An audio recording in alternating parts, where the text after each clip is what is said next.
Salam analisa, salam kehidupan, salam sehat, sahabat-sahabat akad. Tolong disimak sampai habis agar tidak gagal paham. Kita ingin membahas rekening print out, rekening koran. Ada dua bagi AK, yaitu rekening koran Amel dan rekening koran Yayasan Lembaga Pendidikan.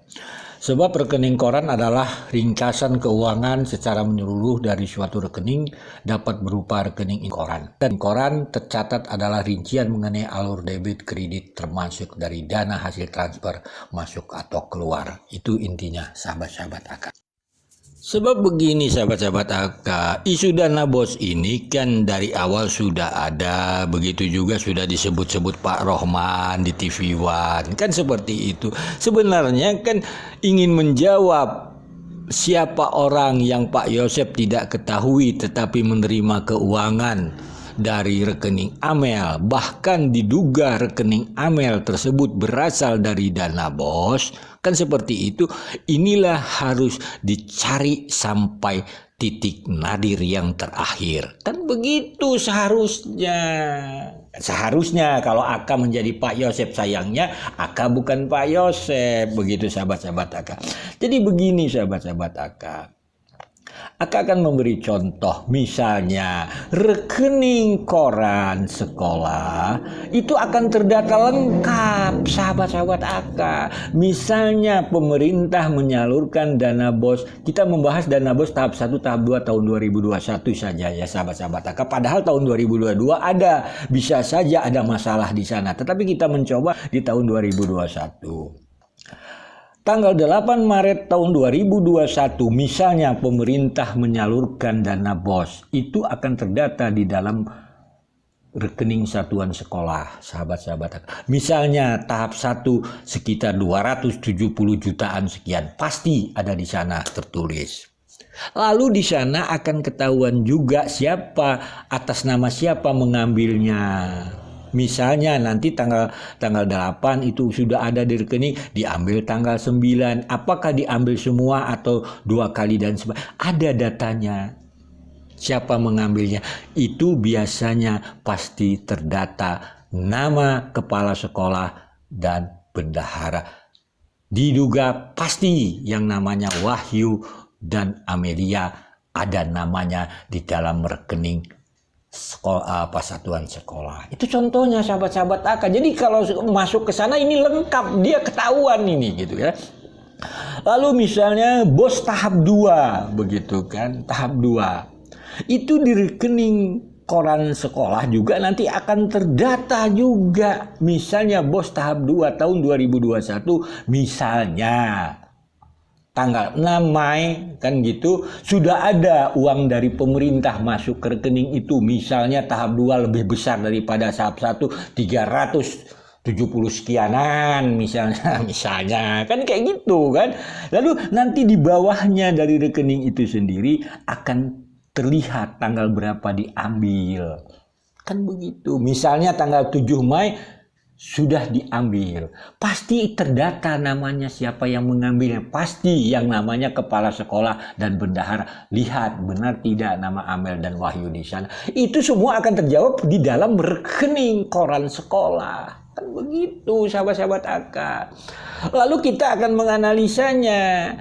Benarkah uang bos ini masuk ke rekening Amel? Tinggal lihat saja waktu pengambilan Amel dengan Wahyu, misalnya tanggal 7 Mei di tahap 2 itu ada tidak masuk ke rekening Amel uang.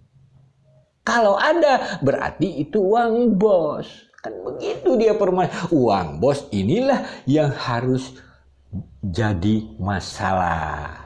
Kan penggunaannya, makanya Pak Yosep ada yang dia tidak tahu dan ada dia tahu. Ini yang perlu dikejar sama Pak Yosep sebenarnya. Sayangnya karena ketua pengurus yayasan adalah anaknya sendiri.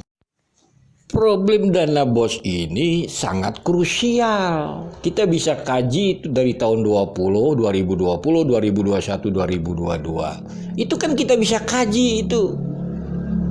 Semua terekam itu yang dinamakan di rekening sekolah. Itu bisa di printnya itu rekening korannya.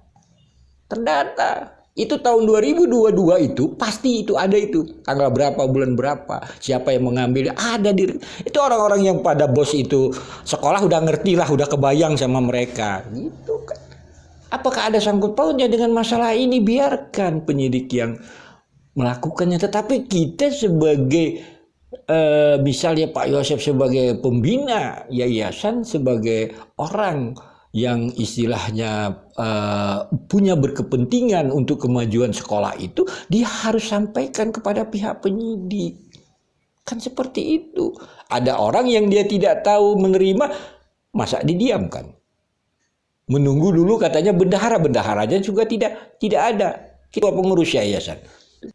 Harusnya itu kan disampaikan kepada penyidik. Apakah ada sangkut pautnya? Itu urusan penyidik. Cuma masalahnya kalau bicara dana bos itu biasanya tentang pengadaan barang dan jasa. Kan begitu. Ini problem buat bendahara. Seandainya misalnya bendahara Amel mengeluarkan uang kan itu untuk pengadaan barang di sekolah, misalnya ada yang mengusulkan untuk beli kursi dan sebagainya, dikeluarkan sama Amel. Tetapi pada saat dia ingin melaporkan keuangan beli contohnya bangku dan segalanya misalnya, tapi barangnya tidak ada. Apa nggak problem sama bendahara ini? Apa dia tidak marah dengan orang yang minta duit membeli barang tapi barangnya tidak ada? Ini kan contoh-contoh yang konkret-konkret saja. Banyak kejadian-kejadian seperti itu antara bendahara dengan pengadaan kebarangan tidak ada. Bahkan kadangkala bendahara tidak difungsikan dengan benar. Contohnya Saudara Dedi. Dia mencairkan, boleh lihat itu, yang mencairkan bos tahap 3 tahun 2021, sekian-sekian di bawah 100 juta, namanya Wahyu dan Dedi. Silah lihat kan, kalau tidak salah tanggal berapa itu? Tanggal 12 November 2021. Jadi kita ini nggak bisa main-main. Kalau mau buka-buka saja supaya tidak ada lagi tanya-tanya terhadap Pak Yosef. Kan gitu. Aka percaya Pak Yosef tidak mengetahui masalah pengeluaran penggunaan dana. Tetapi di sini permasalahannya ketua pengurus yayasan adalah anak bapak. Kan begitu, kita logika sehat. Aka bukan membela bapak. Aka percaya omongan Pak Roman, bapak tidak tahu tentang pengeluaran dana begitu gini. Karena bapak tidak paham itu. Tetapi kan bapak tidak bisa diam. Ada problem bapak pembina, orang yang menerima duit dari anak bapak, dari perusahaan bapak sendiri, bapak tidak tahu, bapak tidak mau nyelidiki. Bagaimana kalau fiktif? Siapa yang membuat fiktif ini? Apakah fiktif ini bisa berakibat daripada kasus Rajapati? Tidak ada yang tahu semua. Kan ini harus ini Pak Yosef. Sekali lagi, Aka tidak membenci bapak. Aka kasih motivasi ke bapak. Aka percaya usus dana bos ini, bapak tidak tahu itu, menghitung-hitung itu, melaporkan penggunaan dan sebagainya. Tapi Aka tidak membela bapak. Tapi bapak tetap Aka koreksi. Tetap Aka kritisi. Karena Aka percaya pembina itu seperti itu. Tetapi nggak bisa dong berharap hanya kepada bendahara. Bendaharanya sudah tidak ada. Sekali lagi mohon maaf bila ada kata-kata yang salah. Salam sehat. Nah, yang di BAP terakhir itu berkaitan dengan printout rekening almarhum Amel. Ada beberapa rekening, ada 3 rekening. Satu rekening itu di print out dan diklarifikasi, dikonfirmasi ke Pak Yosef mengenai keberadaan semua transaksi yang ada di situ. Tapi kebanyakan karena Pak Yosef tidak turun di dalam teknis yayasan, Pak Yosef tidak mengetahui detailnya.